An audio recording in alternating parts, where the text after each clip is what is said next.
On today's show, we explore the Bridgewater Triangle, get to know New England Village, hear original poetry, learn about artificial intelligence, talk to the founders of the Lady Locker, and about upcoming events in our South Shore towns. We are glad you're here. Let's get started.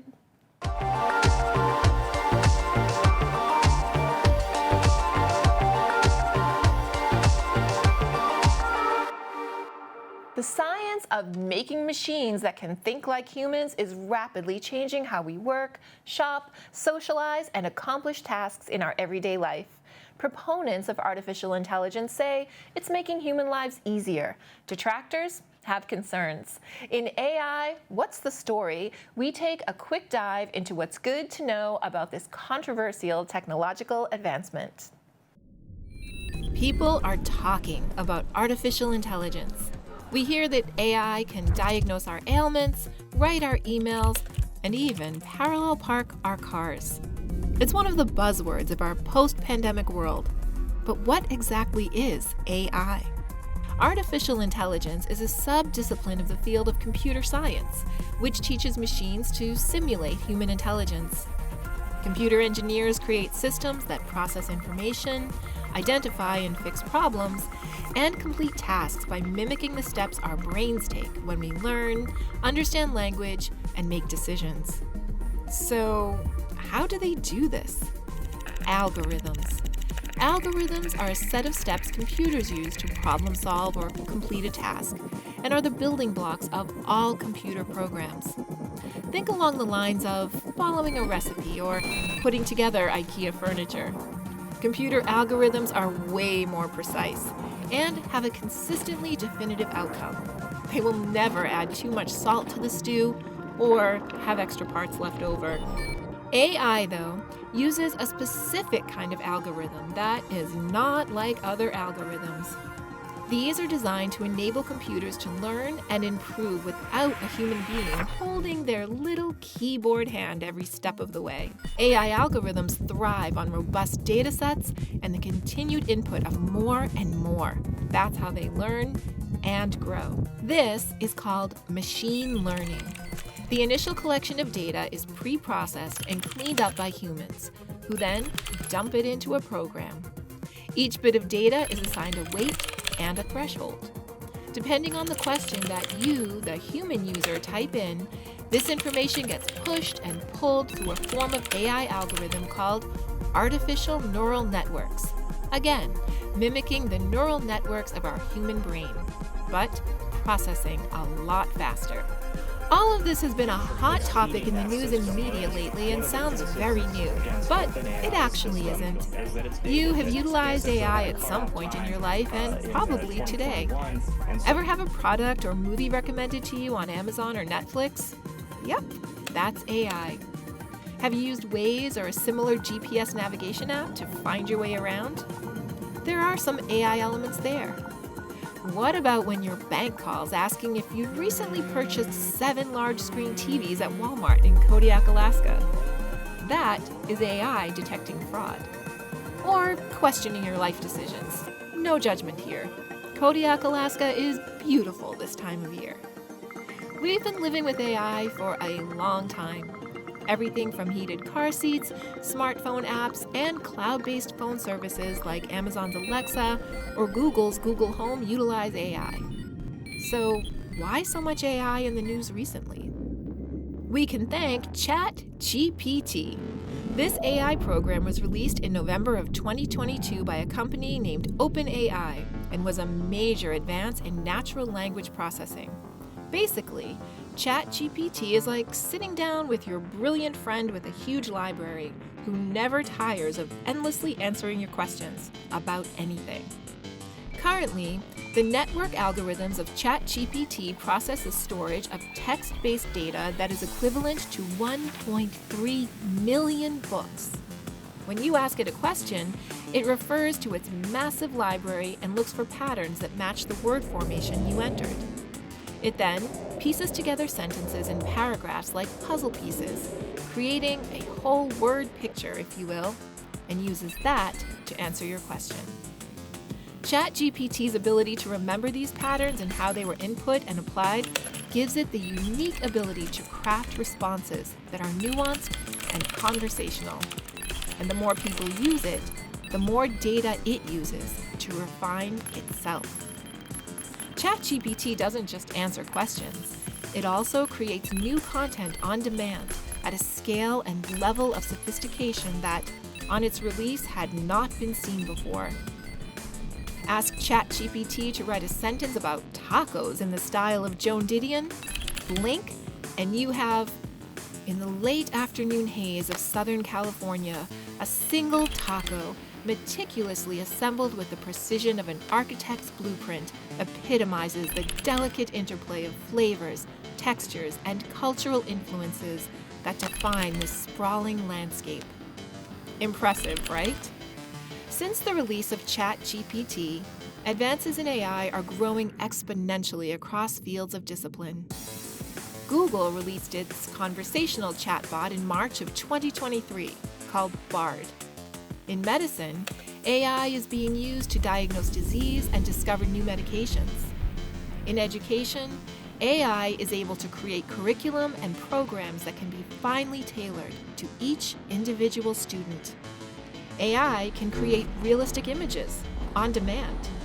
And yes, someday soon, our cars will drive themselves, and AI will be integrated into most facets of our regular lives. It will make tasks easier to accomplish, problems simpler to solve, and bring our big world closer together. That's really exciting. But is it also scary? There is no denying the emergence and proliferation of these advances in AI technology can be unsettling. It is pretty cool to get answers to complex concepts quickly in conversational language, and you can lose track of time with the fun you can have asking it to write you a joke or a poem. But when you start considering ethics around this technology or how it might be used in other ways, it can feel disconcerting. So, do we trust the proponents of AI and tech folk building these machines? We asked ChatGPT this very question, and the answer we got was, whether humans should trust proponents of AI depends on various factors, including the intentions, track record, and transparency of those proponents. Like any technology or field, AI has its benefits and risks, and the ethical use of AI is a crucial consideration. Well said, ChatGPT.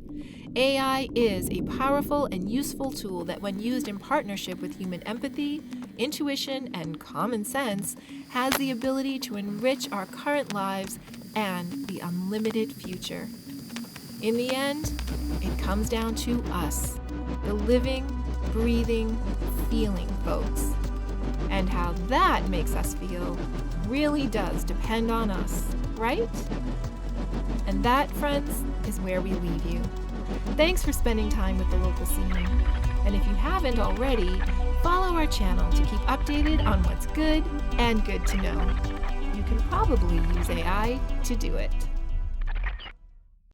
History related to Kingston, Massachusetts and the surrounding area is the topic of a monthly local interest group hosted by the Kingston Public Library each month. This unique discussion group aims to cultivate interest in and explore the past, facilitating dialogue around various aspects of local history. At times focusing on specific materials held in the KPL local history collections. The next meeting will focus on Silver Lake and the local ice industry and takes place on December 14th at 7 p.m. at the Adams Center. Register via the Kingston Public Library website.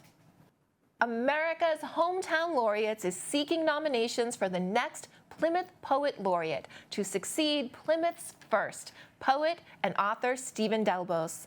You can submit your favorite Plymouth-related poet's name or self-nominate.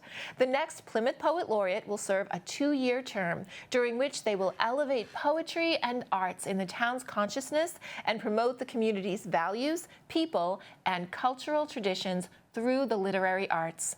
Applicants will submit a 1-page poet statement describing their vision for the position, a resume or curriculum vitae, and 3 original and published works. Submit materials to hometownlaureates@gmail.com in PDF format no later than December 15th, or mail or drop off paper submissions to the Plymouth Area Chamber of Commerce, 100 Armstrong Road, Suite 204, Plymouth, Mass. To learn more, visit the Hometown Laureates website. The mission of New England Village is to empower adults with intellectual and developmental disabilities to realize their potential and pursue their dreams. And NEV has been doing just that for over 50 years. We went on the local scene to learn more. New England Village was formed by a group of families who had children with intellectual and developmental disabilities. The families were frustrated by the lack of future opportunities that were available to their children. So these families got together, and with a lot of hard work and innovation, they formed New England Village. New England Village opened in 1972 by supporting its first 13 residents in residential supports in residential homes. And so as of today, we've been in existence for 51 years. Currently, we support over 160 individuals with intellectual and developmental disabilities.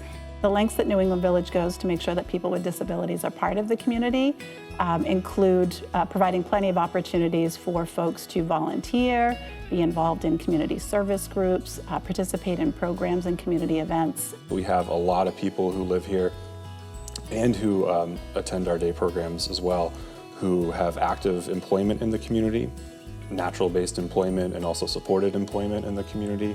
So that's a really obvious way of people being a natural part of their community, just like you or I. We also support people in exploring their interests in the community, going out and doing activities, whether it's going to theme parks or to concerts or out to local restaurants to eat. These are the small things that people can do to be a more integrated part of their community. New England Village really takes a person-centered approach. When I say that, I mean that we have the individual that we're supporting at the center of the services. They're in the driver's seat. They're the one determining the direction that things are headed in. So we will work with the individual, we'll work with their family, we'll work with anyone else that the individual identifies as important in their life or meaningful in their life. We take the time to understand, what is it that they want to achieve? What are the goals that they want to achieve? How do they want to participate in the community? What is meaningful to them about participating in the community? And then we really then look at our supports and we tailor those supports to those individuals so that they're tailored in a way that's going to get them to be able to achieve what their goals are and really just make it happen. I feel more independent than I did before because when I lived at home, my mom always did the laundry. And she just folded for me and I put it away. But now I can put it in the washing machine and the dryer by myself. I've learned a lot about technology. I love computers.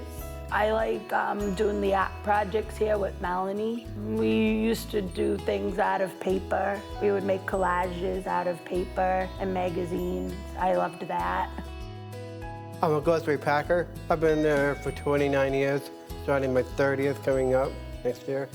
Inclusion is really about ensuring that there is equal access and opportunities in the community and available to all. So when I say that, I mean, everyone, including people with disabilities, should have the ability to participate in all aspects of life and how they choose to. Gives people a sense of belonging. It allows people to feel safe when they're out and about and not feeling as though they're being judged. They're really free to express who they are on their own terms. Inclusion benefits communities as a whole because when you have an inclusive community, these are communities that have more participation from their citizens. There's more engagement from their citizens. There's more reports of social connectedness. Members of communities that are inclusive are less likely to report that they're lonely or they're feeling isolated. There's also real economic factors related to inclusive communities. If a community isn't inclusive, there are costs incurred. If people are excluded from jobs or from businesses or from social activities, there's real cost to that. So communities that are inclusive have some real economic benefits to opening up all of those opportunities to every citizen in their community. To be a good ally for somebody with disabilities, it's important that you talk to them, you listen to them. It's really as simple as that. Ask people questions, ask what they like, ask what they don't like. Ask about things that are going on in the current events, whether it's things that are going on around them or in the world. You would be surprised by some of the answers that you get. Even just by watching, listening, and just getting to know somebody, naturally you can become a good ally for them. You don't necessarily have to be an active advocate as much as just somebody who is supportive of them and understands who they are as a person. Being mindful of allowing people to do things for themselves first before jumping in and offering help. Sometimes, people think that somebody with a disability can't do something when in fact they're fully capable and prefer to do things independently as often as they can. I think what makes me excited about coming to work at New England Village every day is the opportunities to interact with the individuals that we support. I learn something new from them each and every day, and I've been here for 25 years. So I really enjoy hearing about the growth that they've had and their family stories. Just everything about it at this stage, we've shared so much together, and for me, they are family. Every day is a new day, even the most stressful days. You can come in, you can laugh every single day. And so everybody, how well the village held out after 51 years. And I think the New England Village really still moving and grooving. Like New England Village because it's big and I get to see all my friends. I've learned a lot. I love New England Village because I have a lot of fun coming. I loved coming here.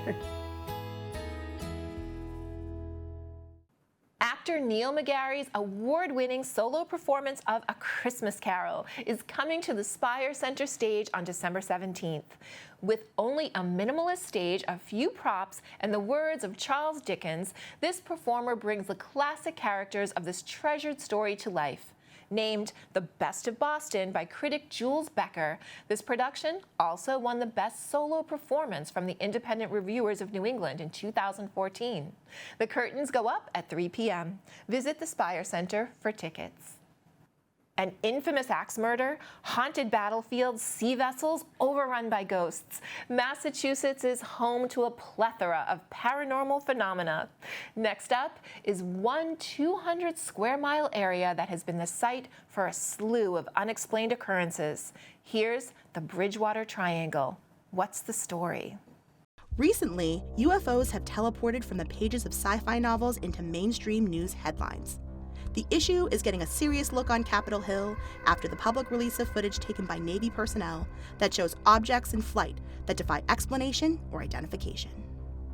The videos were confirmed as authentic by the Pentagon, and in July of 2023, Congress held oversight hearings and established the Unidentified Aerial Phenomena Task Force to study what they call UAPs.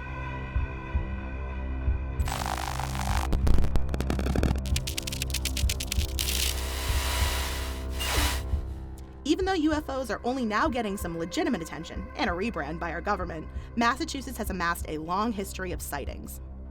The hotspot for so many of these intergalactic visits is an area known as the Bridgewater Triangle. Its points are in the towns of Abington, Rehoboth, and Freetown, with Taunton, Raynham, Berkeley, Dighton, Brockton, Easton, and Bridgewater inside the triangle. Cryptozoologist Loren Coleman was the first to identify the area in his 1983 book, Mysterious America. Looking at the overwhelming number of esoteric phenomena reported over hundreds of years, Coleman saw a definitive, quote, window of unexplained occurrences in the 200-square-mile area. Perhaps inspired by the Bermuda Triangle, a popular vortex of mysterious happenings at the time he wrote his book, he gave Massachusetts its own paranormal triangle. Anecdotes of Native American ghosts, cryptic animals, cult murderers, unexplained rock etchings, giant snakes, and ancient birds are all part of the Bridgewater Triangle lore. Included in this lore are hundreds of UFO sightings, including one of the earliest documented sightings in America. Let's beam ourselves back. On a May morning in 1760, witnesses in Bridgewater described a, quote, sphere of fire, brighter than the sun, emitting light intense enough to cast a shadow in midday sunlight. They described the sound it made as, quote, being heard sooner at the middle of the course it took than at the beginning. Historical records show that a similar light was reported that day in Roxbury. In another early account dated Halloween night in 1908, two undertakers, ooh, creepy, were driving a carriage in the wee hours of the morning from Bridgewater. They described a light that seemed like an unusually strong lantern moving in the sky. It was about 2.5 feet in diameter and illuminated a large object that looked like a balloon bag. The men noted in their account that a hot air balloon would not be able to maneuver in the perpendicular and circular ways the object moved. They also said it seemed to move up and down at the, quote, will of an individual. One of the most famous Bridgewater Triangle UFO sightings happened in 1979 when two well-known news reporters from WHDH Radio, Steve Zabracchia and Jerry Lopez, were on their way to the dog track. Around the junction of routes 24 and 106, they pulled over when they saw what looked like a bright light hovering over the tree line. As it passed over their heads, they described what they saw as something, quote, shaped like a home plate on a baseball diamond, with a bright red light on its top, a powerful white headlight at the point of the bottom, and rows of white and red lights around the edges. Finally, and most recently, hosts of the History Channel show Beyond Skinwalker Ranch may have experienced some UFO activity while they were looking for another Bridgewater Triangle legend, the elusive Pukwudgie. A mysterious magnetic disturbance interfered with their technology and kept alerting them to fly their heat-seeking drone, quote, with caution. On the ground, they had 3 compasses, each showing a different north, and their thermal imaging technologies picked up what they described as a notable heat signature from a subterranean burrow. This all culminated in witnessing many luminous orbs going across the sky. UFOs or not, they definitely tapped into some good old Bridgewater Triangle fun. And friends, pondering aliens is where we'll leave you. What do you think? Are we being visited by beings from other galaxies? Thank you for spending time with the local scene. If you haven't already, follow our channel and keep updated on what's good and good to know. The cold, gray winter months can be challenging to enjoy when you're not feeling your best, but the Duxbury Senior Center is here to bring you some sunshine with the educational program Embrace Better Health, Move Through the Winter. On December 7th and 14th from 1 to 2 p.m., certified energy medicine practitioner Nancy Denman will take you through simple techniques to reduce stress and increase energy. This program is for all ability levels. Register via the Duxbury Senior Center website. The Lady Locker collects and distributes menstrual products to schools, community partners, and low-income families. We sat down with co-founders and best friends Jen Keeley and Nancy Shepard to talk about this local nonprofit's efforts to end period poverty. So Lady Locker is myself and my partner Nancy, my best friend, and we distribute menstrual products for free to everybody in the community. We get donations from the community, individuals, businesses, and we turn those into bathroom baskets, little bags that girls can keep in their bags. We make bags for cars. Basically, we just take donations in and then give out menstrual products to everybody, including 18 schools in Plymouth and Kingston. So Lady Locker is definitely a village. It takes so many of us to bring together what we do, and it's just great. We get people that stop us down the street saying, "Oh, I know who you are." So it's just a great community of people that help bring out menstrual products for free to people. Myself and Nancy both work at Head Start, and we both became advocates the same year, and we saw this need in the community. We work with Plymouth Family Resource Center, and on their flyer, we saw that they were giving out free menstrual products. So I reached out to an organization called Free Period, and Kenzie Blackwell, and she kind of introduced me to the giving of menstrual products. And she started giving South Shore Early Ed products, and then we created the Lady Locker, and we reached out to schools, we reached out to nurses, educators, community partners, and just got in everywhere to give them products. We provide whatever is donated to us. We have a Venmo, we have Amazon registry, a Target registry, and a Walmart registry. So we put basic needs on there: tampons, liners, pads. We do postpartum products if we get those donations in as we work with WIC. So really anything that the community donates, we give back. We have organic products, menstrual cups. There are reusable pads that honestly, when I started this, I didn't even know about. So really, whatever the need of the individual is, we try to get it. And if we don't get it through product donation, we use the funds that we get to go out and purchase exactly what someone needs. Period poverty is something that really shouldn't be going on in our society, that it should be something that everybody has access to, but they don't. And a lot of people realize that there is such a thing as period poverty. It's women that are girls that don't have access to products every time they have a period. So we're wanting to really help make that period poverty disappear. During the pandemic, we saw a lot of people, with mental health issues, loss of jobs, loss of, their income, and had to choose between food or menstrual products. So if someone loses their job or someone doesn't have enough money to buy these products, it's degrading to have to find something else to use. Toilet paper, wrapped up, even just regular cloth, a sock, you have to have it. So just giving back that feeling of, okay, I have something, I'm not, don't have to worry about this today. It's not an issue. A girl doesn't have to walk through school and be like, oh, I don't have a pad today, because they know that they're available in the bathroom. Well, it says it right on our shirt. We provide security, dignity, confidence, and empowerment. So I think that just gives them that they know that they're secure, that they have that item in their pocket or in their backpack or at home, so that they can go and have that job interview or go to school and participate all day long and know that they're safe and they have that.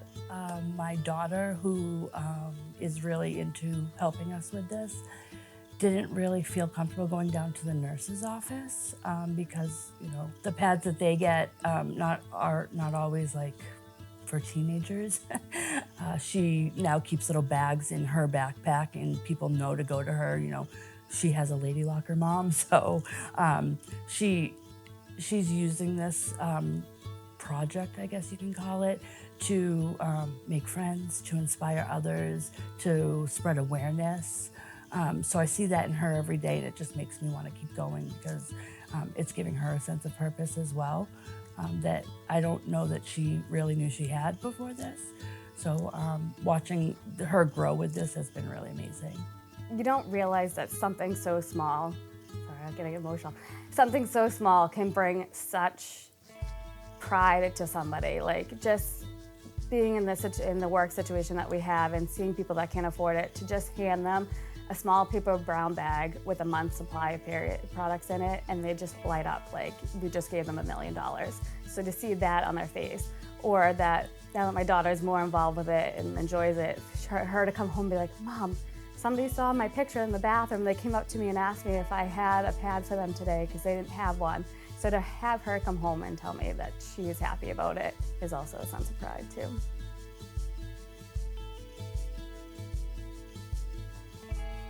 It's been amazing, the response we got. Jen and I are like, oh, this probably won't last. Nobody's gonna wanna contribute, but every time we turn around, we have an email or an instant message saying, how can I help? And what can I do for you? And even the girls that we work with have been amazing too. They said, when's the next packing party? Can we come over and help you pack the monthly bags? And we're like, sure, let's do it. So it's really nice to see that we don't even have to ask anymore. People just come out and are willing to help. So it's been great. We started off with 2 schools, and in the last 2 years or 3 school years, we've gone up to 18 schools. We have 6 community partners. It really shows a sense of community, all the people giving back. It's me and Nancy in our village promoting it. So to see, businesses step up, to see community members step up, educators, teachers, students, even our kids to step up and give back to those less fortunate. It just is is amazing, and it feels good being able to be, one of those people that is at the head of it and dispersing the products and seeing firsthand how it's helping people. Time to spill the tea about tensions between colonial America and Mother England with the virtual program, the Boston Tea Party. December 16th marks the 250th anniversary of the Boston Tea Party, and the Plymouth Public Library is hosting a virtual program examining the reality of the brewing political conflicts instigated by the trade of tea with Anglophile Claire Evans. Then, author, genealogist, and librarian Deborah Dudek will steep you in detail about the history of this famous tea party's most well-known partiers and pretenders. Register for the Zoom event on the library's website. Here's poet Jessica Tybalt in a reading of her original work. And now I'd like to bring up to the stage Jessica Tebow.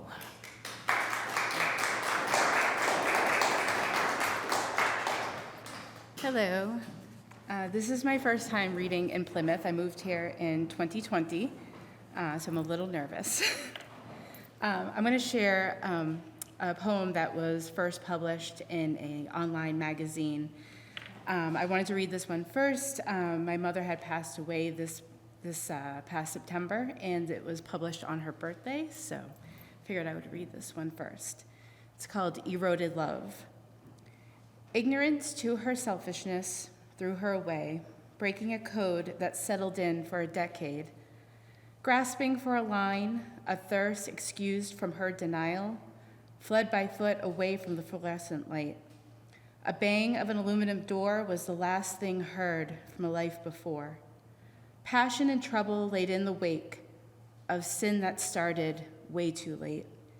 Her presence embodied a likeness of a goddess, cult status of willing followers, all making her pretty like undying flowers. Breathing in self-love and hate, a novel of life encased with recycled air, struggling to flow life back to reality. This next one is, it doesn't have a title, but I wrote it while sitting on my beach, actually just the other evening. Running in dresses and flimsy footwear, she created bridges. With passion and ethereal visions, her own siren song kept her one step ahead. She led the pack, yet at night she left the heat to be out in the cold. Like her heart, she had let it seep. And once she realized it was too late, death of things laid out like a garden of poison with ripped up roots. She scurried over rocks in dresses and flimsy footwear. Never conventional, but full of good. Intentions of strength fell too short on scared giants, looping nooses and hauling up stones. Wild hearts escape and jump in dresses and flimsy footwear.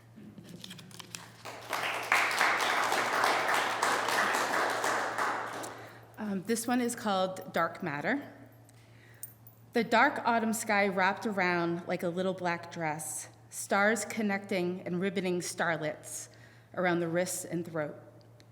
Bounding and etching the physical to the cosmic realm, breathing in the galaxies, burning suns, making it darker outward and brighter within. Deep dark space with gasps of air that cause psychopathic laughter. Float now to the next chamber, a nebula that makes you feel wanted. This one I wrote after my mom died. I have lost both my parents in the past almost 3 years, and this one was about the anger that was building. This anger has no home. It's not welcomed in my heart, yet it perches on my shoulder, banging against my chest. This anger has no home as I close my eyes, ignoring the darkness, the loneliness. It's not welcomed in my bed, yet it slithers into my sheets. This anger has no home, humming to a merry tune, yet as I clear my throat, I begin to choke and then yell to the heavens. This anger has no home, yet I extend a hand, no home but a resting place, to feel in hopes to eventually heal.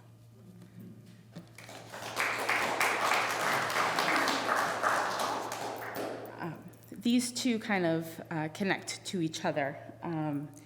I write a lot about planets and stars and moons and the sea, I have found as I'm going through my writing over the years. She sang as if she held the galaxy together with just one note, Saturn dancing in her eyes, Jupiter's secrets held between her lips. Many moons dancing overhead, creating halos of light. Mars made her a fighter, kicking red sand to the darkened heavens. And my last poem I'd like to read this evening is called Mr. Mars. In the vivid dream of you and I sat on a boulder and you embodied Mars. You let down a fractured red-lit rope, looping loosely around my neck. It seemed to kiss with strength before it slid to my side. Climbing higher, the darkness echoed explicit lovers' tones. The red rope bathing my hands in light that mirrored blood's burgundy red, pulling myself higher to my Mars. Thank you.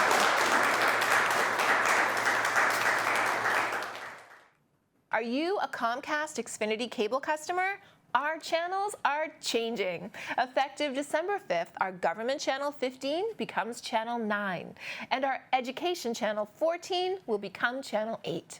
For the local scene and all other community content you're used to watching on channel 13, you'll find us on channel 6. We'll see you there. And that is what's good and good to know on the local scene this week. Thank you for watching. We'll see you next time.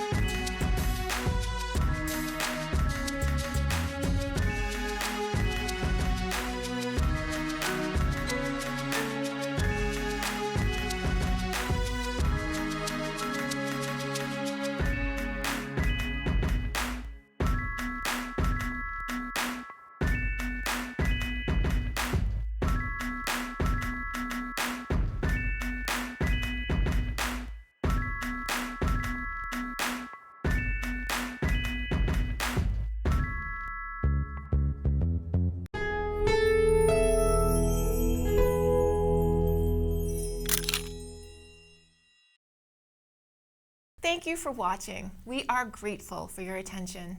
If you like what you saw, please like and subscribe to the local scene here and share everywhere. Thank you, friends.